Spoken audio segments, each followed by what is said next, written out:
பூஞ்சோலை மாணவர்கள் அனைவருக்கும் வணக்கம்.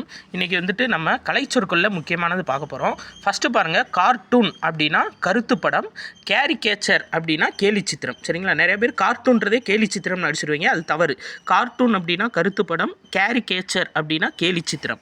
அடுத்து பாருங்கள், எடிட்டர் அப்படின்னா ஆசிரியர், எடிட்டோரியல் அப்படின்னா தலையங்கம். சரியா? இதில் பாருங்கள், கார்ட்டூன் கருத்து படம், கேரிகேச்சர் கேலி சித்திரம் பார்த்தோமா. இலுஸ்ட்ரேஷன் அப்படின்னா என்னென்னா விளக்கப்படம். இதையும் சேர்த்தாப்பில் ஞாபகம் வச்சுக்கோங்க. அடுத்து பாருங்கள், ஃபில்லர் அப்படின்னா துண்டு செய்தி, கிராஃபிக்ஸ் அப்படின்னா வரைபடங்கள். ஓகே, அடுத்து இது மூணும் பாருங்கள், ரொம்ப முக்கியமானது. இன்டர்வியூ அப்படின்னா நேர்காணல், இன்டர்வியூவி அப்படின்னா நேர்காணல் தருபவர், இன்டர்வியூவர் அப்படின்னா நேர்காணல் நிகழ்த்துபவர். இது மூணும் சேர்த்தாப்பில் படித்து வச்சுக்கோங்க. அடுத்து இது ரெண்டும் முக்கியம். ரிவைஸ்டு எடிஷன் அப்படின்னா திருத்த பதிப்பு, ரீ எடிஷன் அப்படின்னா மறுபதிப்பு. சரியா? ரிவைஸ்டு எடிஷன்னா திருத்த பதிப்பு, ரீ எடிஷன்னா மறுபதிப்பு. சரியா? ரிவ்யூ அப்படின்னா என்னென்னா மதிப்புரை.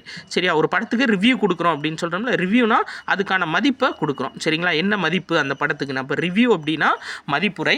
இன்னொன்று முக்கியமானது பாருங்கள், ஜேர்னலிசம் அப்படின்னா இதழியல், ஜேர்னலிஸ்ட் அப்படின்னா இதழாளர்.